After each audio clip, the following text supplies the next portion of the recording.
ഒരു ഫൂളാണ്.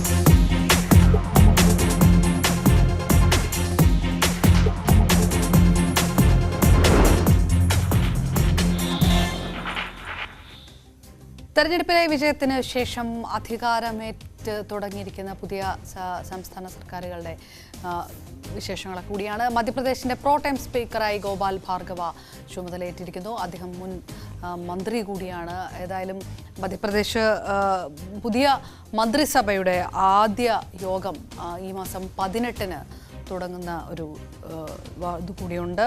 ഏതായാലും BJP നേതൃത്വം നരേന്ദ്രസിംഗ് തോമറിനെ തന്നെ സ്പീക്കറായി തിരഞ്ഞെടുക്കാൻ ഉദ്ദേശിച്ചിരിക്കുന്ന ഒരു സാഹചര്യം കൂടിയാണ്. പ്രോടൈം സ്പീക്കറായിട്ട് ഇപ്പോൾ അത് ഈ സഭയിലെ മുതിർന്ന അംഗമെന്ന നിലയിൽ ഗോപാൽ ഭാർഗവ അദ്ദേഹം ഏതാണ്ട് 9 തവണ അവിടെ നിന്ന് ജയിച്ചു വന്നിട്ടുള്ള റെഹേലി എന്ന മണ്ഡലത്തിൽ നിന്ന് ജയിച്ചു വന്നിട്ടുള്ളൊരു MLA ആണ്. സ്വാഭാവികമായും അവിടുത്തെ ഒരു സീനിയർ MLA എന്ന നിലയിൽ അദ്ദേഹത്തിന് ആണ് ഇത് കിട്ടിയിട്ടുള്ളത്. പക്ഷേ ഇവിടെ മധ്യപ്രദേശിൽ അവിടെ ഈ 2024 തെരഞ്ഞെടുപ്പിൻ്റെ തിളക്കം അല്ലെങ്കിൽ ആ തെരഞ്ഞെടുപ്പിന് വേണ്ടിയുള്ള തയ്യാറെടുപ്പുകൾ അത് സർക്കാരിൻ്റെ തിളക്കത്തെ ആശ്രയിച്ചിരിക്കും എന്നതുകൊണ്ട് തന്നെ അവിടെ വലിയ തോതിലുള്ള പ്രവർത്തനങ്ങൾ സർക്കാരിൻ്റെ ഭാഗമായി വരികയാണ്. അതിൽ ഏറ്റവും സുപ്രധാനമായി വരുന്ന ഒന്ന് ഈ നമ്മൾ പലപ്പോഴും BJP സർക്കാരുകളെ പലരും വിമർശിച്ചിട്ടുള്ളതാണെങ്കിലും ഈ ബുൾഡോസർ എന്ന ഒരു പ്രയോഗം ഈ അവിടെ ഒരു BJP പ്രവർത്തകൻ്റെ കൈവെട്ടി കേസിലെ പ്രതികൾക്ക് എതിരെ വലിയൊരു ശക്തമായ നടപടി അവിടുത്തെ സർക്കാർ ആരംഭിച്ചിരിക്കുന്നു. അവിടുത്തെ കേസിലെ പ്രതികളുടെ വീടുകൾ അത് നിയമവിരുദ്ധമായ നിർമ്മാണമാണ് എന്ന് കണ്ടെത്തിയതിനെ തുടർന്ന് ബുൾഡോസർ ഉപയോഗിച്ച് അത് ഇടിച്ചു നിരത്തുന്ന ഒരു രീതി അത് തുടങ്ങി വെച്ചിരിക്കുന്നു.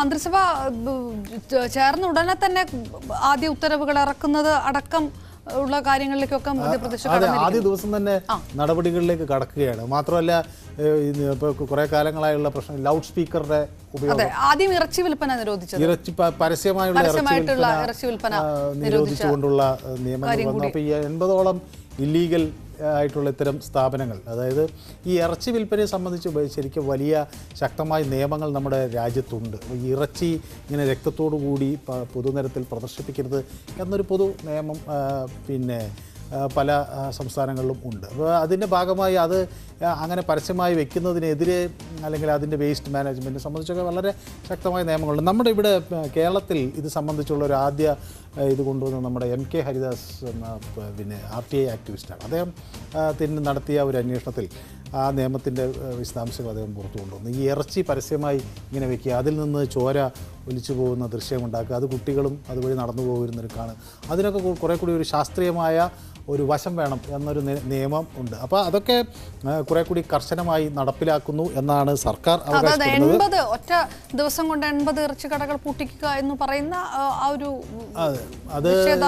ഒരുപക്ഷെ അതിന് വേണമെങ്കിൽ 2 തരത്തിലും വ്യാഖ്യാനിക്കും കേട്ടോ. കാരണം ഇറച്ചി കച്ചവടം നടത്തുന്നത് സ്വാഭാവികമായി അതിൻ്റെ മറ്റൊരു വിമർശനം അത് വരാം. അതുപോലെ തന്നെ ലൗഡ് സ്പീക്കറുകളുടെ ഉപയോഗവും കൂടി നിയന്ത്രിച്ചിട്ടുണ്ട്.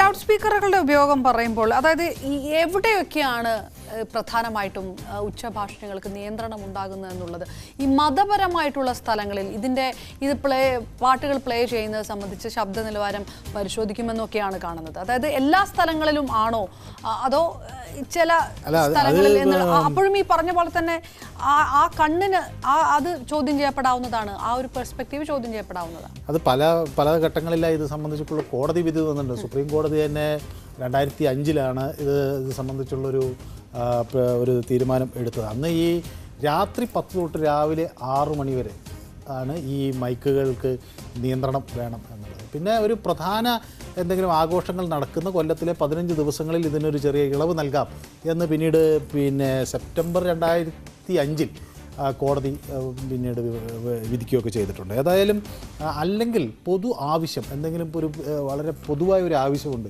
ഒരു വെള്ളപ്പൊക്കം ഉണ്ടാകുന്നത്, മലയിടിച്ചിലുണ്ടാകുന്നു, അല്ലെങ്കിൽ ആളുകൾക്ക് എന്തെങ്കിലും നിർദ്ദേശങ്ങൾ, പബ്ലിക് എമർജൻസി ഉണ്ടാകുന്ന ഒരു ഘട്ടത്തിൽ അതിനുവേണ്ടി ഈ ഉച്ചഭാഷിണികൾ ഉപയോഗിക്കാം എന്നൊക്കെ കോടതി വ്യക്തമാക്കിയിട്ടുണ്ട്. ഏതായാലും ഇതൊക്കെ ആദ്യ ദിവസങ്ങളിൽ തന്നെ നടപ്പിലാക്കി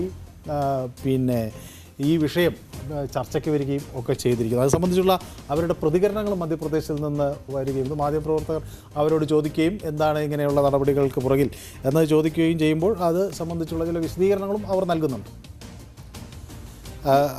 അതോടൊപ്പം തന്നെ ഈ പിന്നെ ഒരു വലിയ പദ്ധതിക്ക് കൂടി അവിടെ ഉജ്ജയിനിൽ തുടക്കമാവുകയാണ്. മധ്യപ്രദേശ് സർക്കാരിൻ്റെ ഭാഗമായി അവിടെ ഈ വികസിത് ഭാരത് സങ്കല്പ് യാത്ര എന്ന് പറഞ്ഞിട്ടുള്ളൊരു പദ്ധതി അത് ഉജ്ജയിനിലെ ഈ ദുഷേര മൈതാനിയിൽ നിന്ന് ആരംഭിക്കുകയാണ്. അവിടെ പിന്നെ അപ്പോൾ അങ്ങനെ ഒരു 2024 തെരഞ്ഞെടുപ്പ് പ്രചാരണ പ്രക്രിയ തുടങ്ങി അവിടെ നിന്ന് തന്നെ വീണ്ടും മുന്നോട്ട് കൊണ്ടുപോവുക എന്ന ഒരു നിലപാടാണ് പ്രധാനമായും എടുത്തിരിക്കുന്നത്. മാത്രമല്ല ഈ മധ്യപ്രദേശിൽ ഇപ്പം അവിടെ ഈ സ്ഥാനം നൽകുന്നതിലൊക്കെ വലിയ സാമൂഹികമായ പ്രശ്നങ്ങളെയൊക്കെ പരിഗണിച്ചുകൊണ്ട് സാമൂഹ്യ നീതി ഉറപ്പാക്കിക്കൊണ്ടാണ് ചെയ്തത് എന്നത് ഒക്കെ ഒരു വലിയ വിഷയമായി BJP ജനങ്ങൾക്ക് മുന്നിൽ അവതരിപ്പിക്കുന്നു. പ്രത്യേകിച്ച് പിന്നോക്ക വിഭാഗങ്ങളിൽ നിന്നുള്ള ആളുകളെ ഉൾക്കൊള്ളിച്ചുകൊണ്ട് ഉള്ള ഒരു മന്ത്രിസഭ അതൊക്കെ ഈ വരാനിരിക്കുന്ന തെരഞ്ഞെടുപ്പിൽ ജനങ്ങൾക്ക് മുന്നിൽ പ്രത്യേകിച്ച് ഈ കോൺഗ്രസ് OBC-കൾ വിഷയം കാസ്റ്റ് സെൻസസ് ഒക്കെ കഴിഞ്ഞ തെരഞ്ഞെടുപ്പിൽ ചർച്ചയാക്കിയ ഒരു സാഹചര്യത്തിൽ വരാനിരിക്കുന്ന തെരഞ്ഞെടുപ്പിൽ അതിൻ്റെ സാധ്യതകൾ മങ്ങലേൽപ്പിക്കുക എന്ന അർത്ഥത്തോടുകൂടി ആ വിഷയങ്ങളൊക്കെ ഉൾക്കൊള്ളിച്ചുകൊണ്ടുള്ള ഒരു പ്രചരണ പരിപാടിക്കാണ് അവിടെ. ഓക്കെ, മധ്യപ്രദേശിൽ നിന്ന് നമുക്ക് രാജസ്ഥാനിലേക്ക്. ഇനി രാജസ്ഥാൻ മുഖ്യമന്ത്രിയായി ഭജൻലാൽ ശർമ്മ സത്യപ്രതിജ്ഞ ചെയ്തിരിക്കുന്നു. ഏതായാലും ഛത്തീസ്ഗഡിനും മധ്യപ്രദേശിനും പിന്നാലെ രാജസ്ഥാനിലും BJPക്ക് പുതുമുഖ മുഖ്യമന്ത്രിയാണ്. ഏതായാലും ആദ്യമായിട്ട് നിയമസഭാംഗമായിട്ടുള്ള ആൾ കൂടിയാണ് ഭജൻലാൽ ശർമ്മ. അദ്ദേഹം